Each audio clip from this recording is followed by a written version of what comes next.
Good morning. This is Dennis Miracle.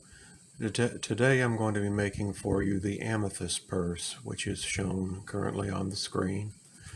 And first thing I want to do is walk over to the cutting table and show you the pieces of fabric and other items you need. So let's do that. You will need two pieces cut 7 by 11 of the main fabric. This is going to be my main fabric and also my fabric that goes on the back of the purse. So two pieces cut 7 by 11. You need one piece of fabric, and this is fabric or vinyl for all of this. This is a piece of vinyl here. This is going to be for my applique pieces, which I'm going to probably cut this in two because there are two pieces of applique. So it's cut 7 by 11 also. You need two pieces of interior lining, cut 7 by 11, and you need two pieces of batting, one cut 6 by 11 and one cut 7 by 11. You need a zipper that would be this is for the 6 by 10 hoop, so the zipper would need to be 12 to 14 inches long. And you may want to also put on a little attachment to put a wristlet strap, or which I'm going to do today, so I just need one of these. Or if you're going to put a crossbody bag strap, you'd need two of these. And in this particular case, this particular one here is just a piece of grosgrain ribbon cut 3 inches in length, folded over with a key ring in between and stapled at the top to hold it together. I don't know if I'll use this particular one. I just happened to pick this up, but I'll probably be making this one out of this particular vinyl, since that's the same vinyl over here. So anyhow, this would be vinyl, but it'd be the same 3 inches, cut the same way, and with the key ring in the center. And I believe obviously you need corresponding thread that would be complementary to your fabrics. So with those things in mind, let's go over to the sewing machine, embroidery machine, and I have already had stitched out step number 1. Okay, you can see that I have had the first step run, and it has stitched out the location for the zipper and the general perimeter of the bag. And this one is a little different. I'm trying something a little different on this particular design as far as the zipper placement. I recommend 1 inch wide number 3 nylon zippers. So hopefully that's what you have. So I want to just, you should know that you have 4 lines here. The second and third line is where the actual stitching is going to occur on your zipper. So with that in mind, you can always try putting your zipper down and looking where it's going to actually be stitching. But on this zipper, it's 1 inch wide, as I recommend. I'm going to put it, the bottom edge of the zipper, against the bottom line here and tape it down on both ends and in the center.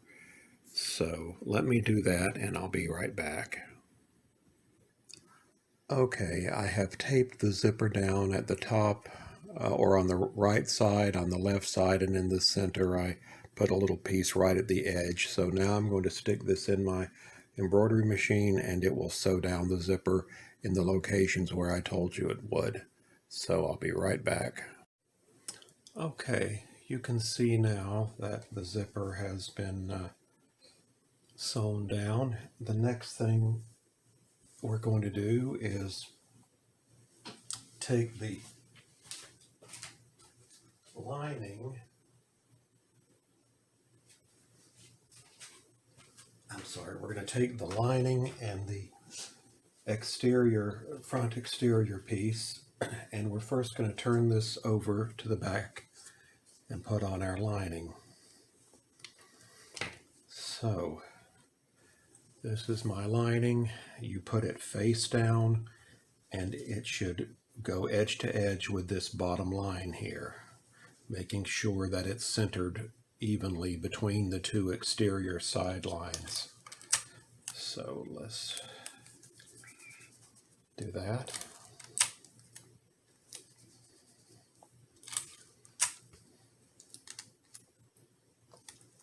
All right, I think that'll be good. Now pick up your hoop and let the lining fall over to the front side of the hoop, and you're going to take and fold it over several times, and then take and tape it to the frame of the hoop so it stays out of the way, because we won't need it for a number of steps, probably 8 or 10 steps.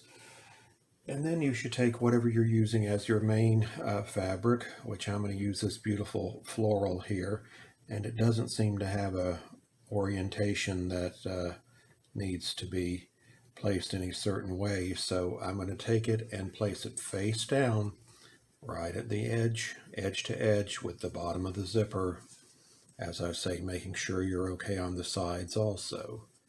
So let's tape that down.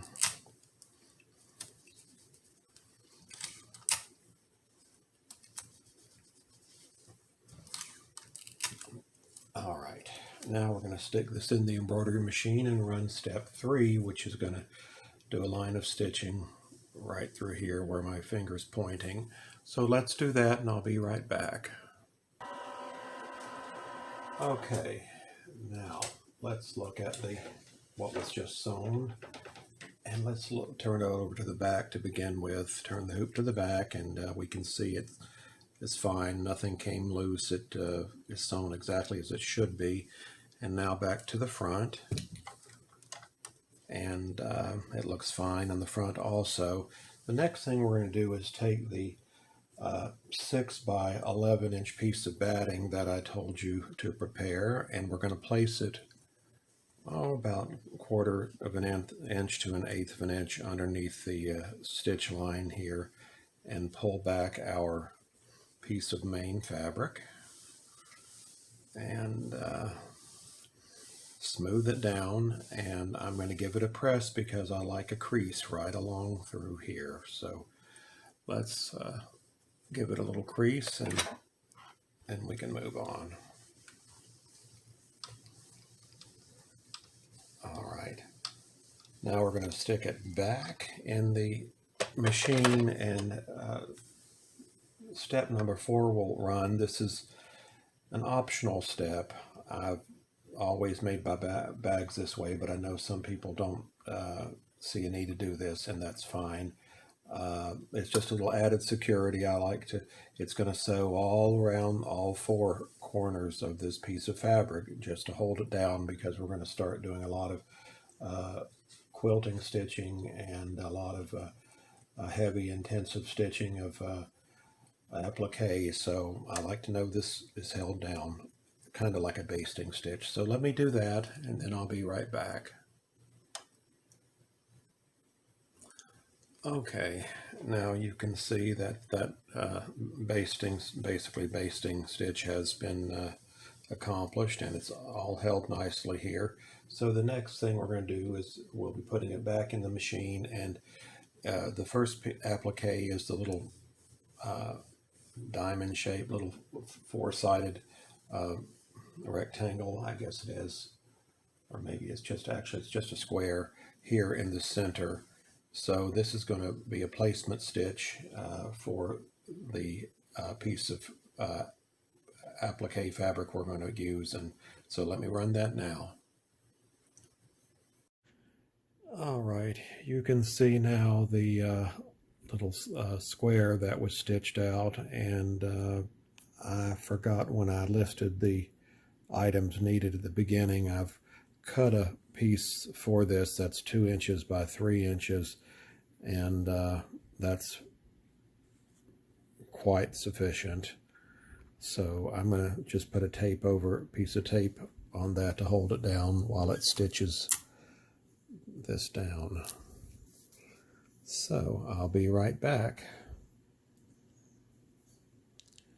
All right, I ran step number 6, and you can see that the little square has been sewn down, and now I'm going to take my applique scissors and trim close to the stitches, but hopefully not into the stitches. So let me do that trimming, and I'll be right back.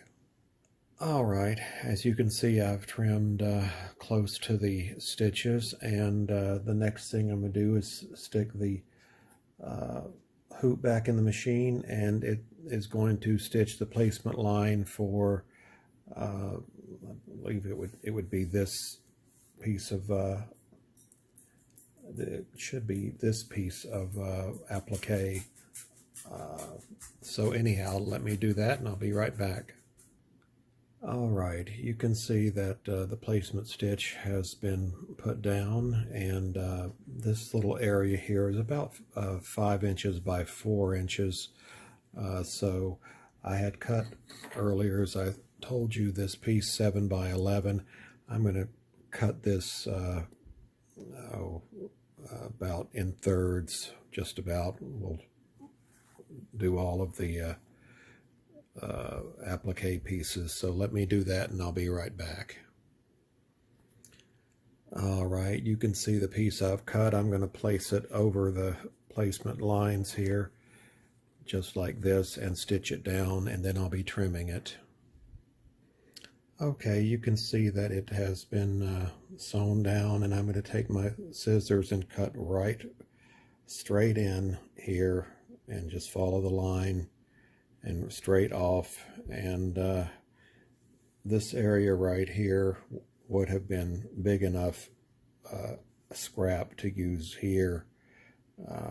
So keep that in mind with these small pieces of scraps here. So anyhow, let me do that trimming, and because next it'll do a placement stitch on this side, and we'll go through this same procedure. So I'll be right back. All right, you can see I've trimmed that back, and I'm going to then run the placement stitch for the same thing over on this side. So be back in a moment. Okay, you can see barely the placement stitch for the second piece of, or actually the third piece of applique, and I've got this nice piece left from cutting off this prior one, so I'm just going to place it over like so and let it tack this down, and then I'll be trimming it. So I'll be right back. And now you can see that has been sewn down, so I'm going to trim it just like I did the piece over on this side. So I'll be right back in a moment. All right, now you can see all 3 of the applique pieces have been sewn down, and I'm going to, the next thing that will happen is the stitching, pretty quilting, will be run on these, on the side pieces here.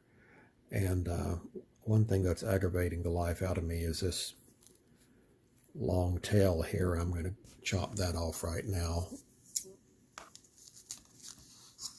All right, that's done with that.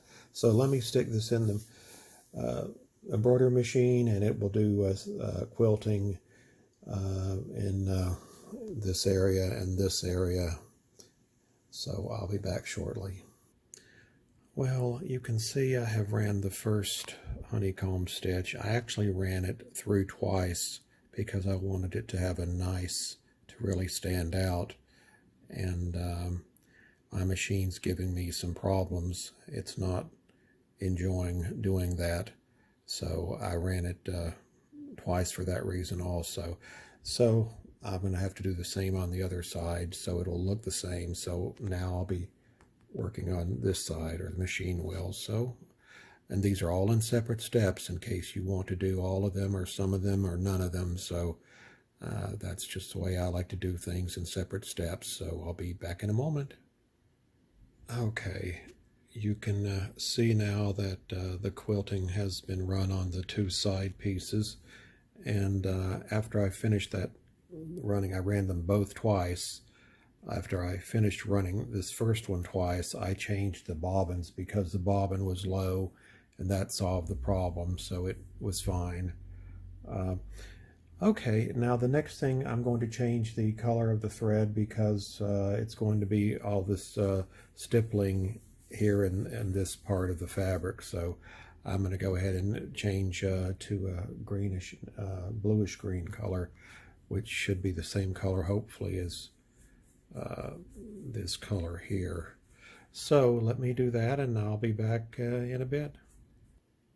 All right, you can see now that the stippling has been run, which was step number 13. Step number 14, I'm going to change back from this bluish green that I used in the stippling back to the purple color because it's going to do a little bit of pretty designing in this square here. So let me do that, and I'll run that step, which is step number 14. All right, you can see the design that has been put in the middle here. And so I'm going to now, once again, change thread because I want my, it's going to be the pretty border stitches through here around all of these raw edges. And I want that color to be the bluish green instead of the purple. So that will be this next step 15 will be the border edging around this centerpiece. So I'm going to start that now. Be right back. All right, I ran step 15, which was this pretty bordering around this centerpiece. Step 16 will be the border on this side, and step 17 will be the border over here. So let me run those two steps, 16 and 17, and I'll be back in a moment. Alrighty, all the decorative stitching has been completed on the front. I really think it's beautiful. What do you think? Hopefully you'll feel the same way. But we all have different tastes, so perhaps you won't. But anyhow, this is done for the front, so now we can, we're down to the last 3 steps, and so we're going to take this loose finally, take off this piece of tape, get rid of it.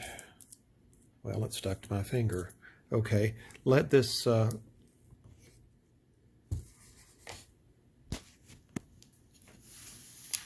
piece of fabric now has come over to the back side, as it should, and let's remove these pieces of tape off the sides also.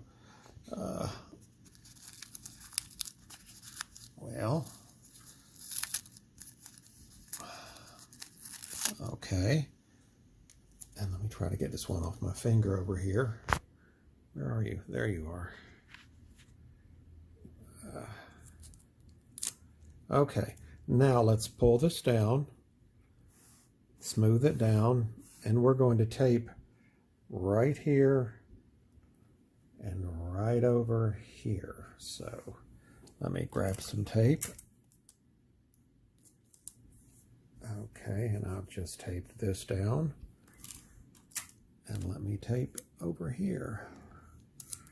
All right, and now let's stick this back in the machine, and it will sew down this back piece of lining. So let me do that, and I'll be right back. All right, I've just taken this off the machine. Let's turn it over to see if it did what it should have done. Yes, it did. So this is all sewn down as it should be. All right, well, let's turn back to the front of the hoop. Well, no, let's not. The next thing that needs to happen is we need to get rid of this, so we can open the zipper, we need to get rid of whatever kind of stabilizer you've used on the back or here for this project. We need to just get rid of that, and I've used paper towels, so I can just tear it, I believe, with my big fingernail. So, alrighty. Okay, there we are. That looks good. All right, now let's turn it over to the front side. And let's open up our, let's remove this tape here. See this tape? Let's remove this tape. Okay, and then let's open up this zipper. If I can do this one-handedly, maybe. Well,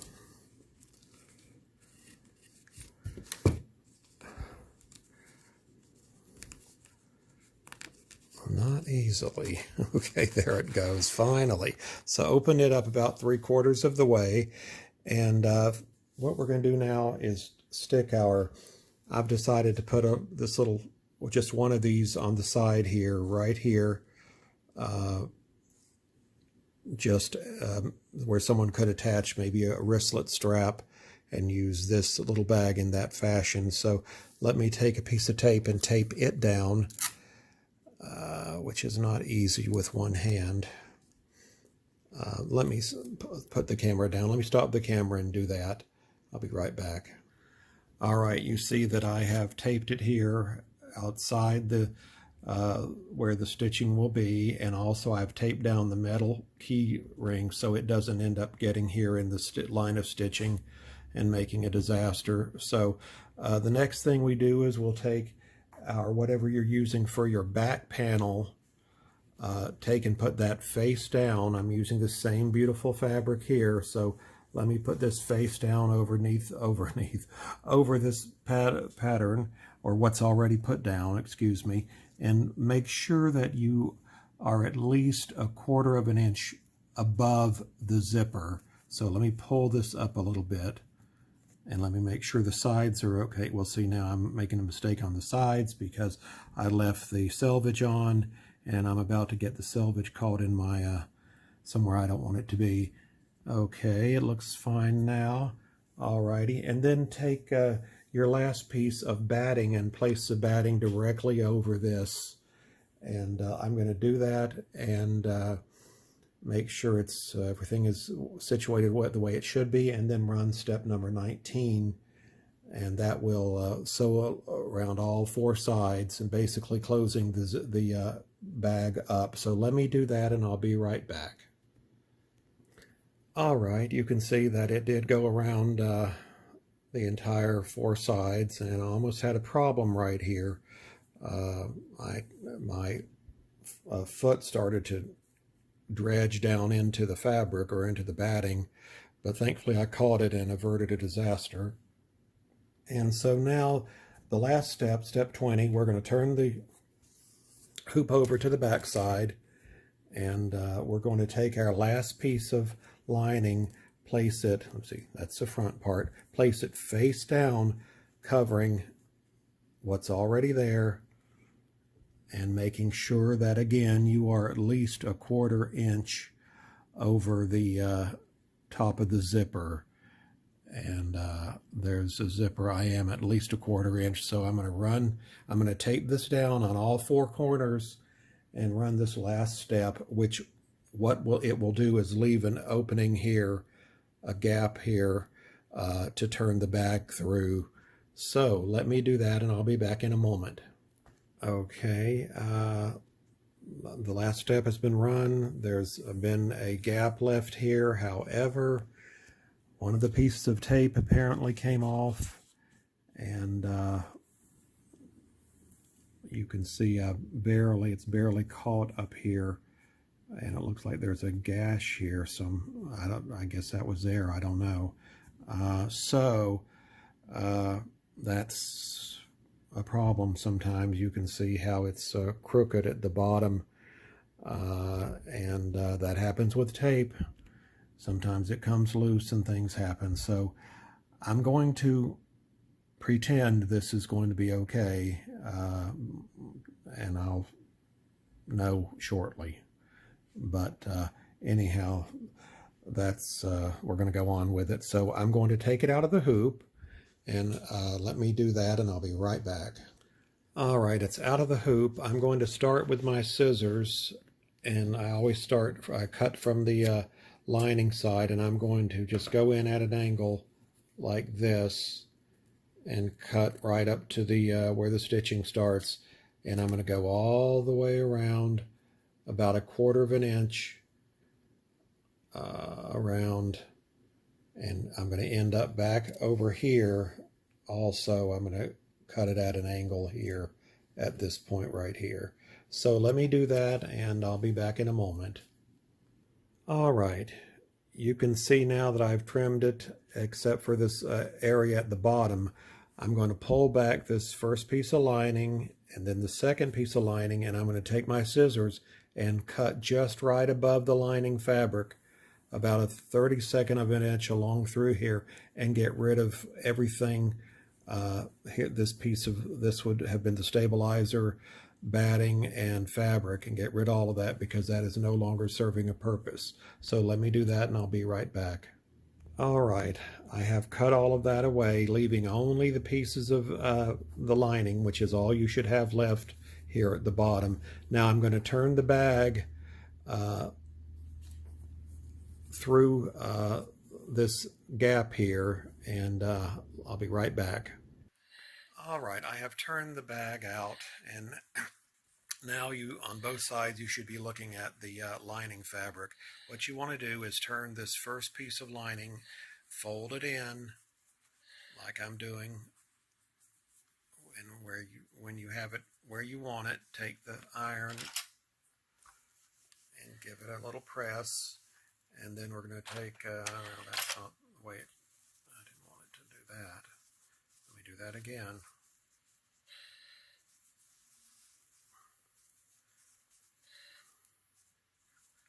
Well, it's not wanting to do right. Let's see.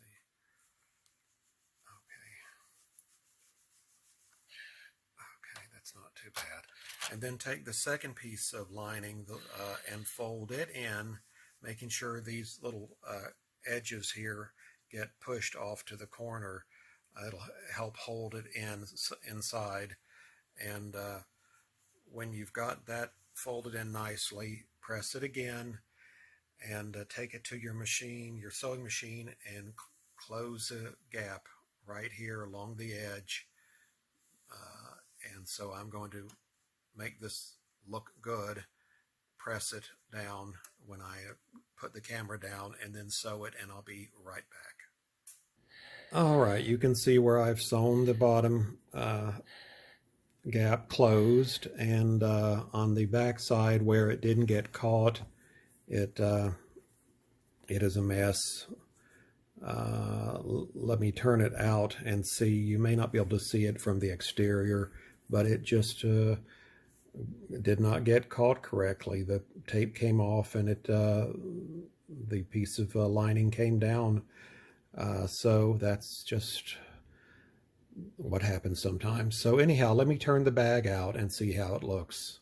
Be right back. Okay, the bag is completed, and you can't see the issue from the exterior of the bag. Even the back looks fine, but when you open it, you do see. Let me open it and show you. Hopefully you will have better luck than I've had on this one. Well, you see right here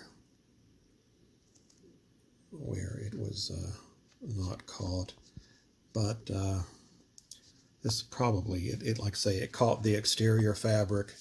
It just didn't catch the very edge of that corner of the lining fabric. So you win some, you lose some. But as a whole, the bag, I think, looks beautiful. I think most people would agree it looks very nice, and that's just part of sewing. And anyhow, so I hope that you've enjoyed watching me in all the mistakes I make, like a normal human being, watching me make this bag. And I hope if you obtain the pattern, you will make something beautiful for yourself, for your loved ones. And most of all, I want to thank, though, everyone who has stuck by me and has encouraged me and supported me the last 4 or 5 months that I've been digitizing bags. And I just can't thank you enough. I always want to say that because I am so appreciative for that fact. So thank all of you, and you hopefully you have a great day. And I'll be back in a few days with another pattern. I've got 4 or 5 more of these. This was the amethyst pattern, so I've got onyx and opal and agate and quite a few more. So anyhow, please stick with me, and I'll see you soon, or I'll be back on here soon. Bye bye.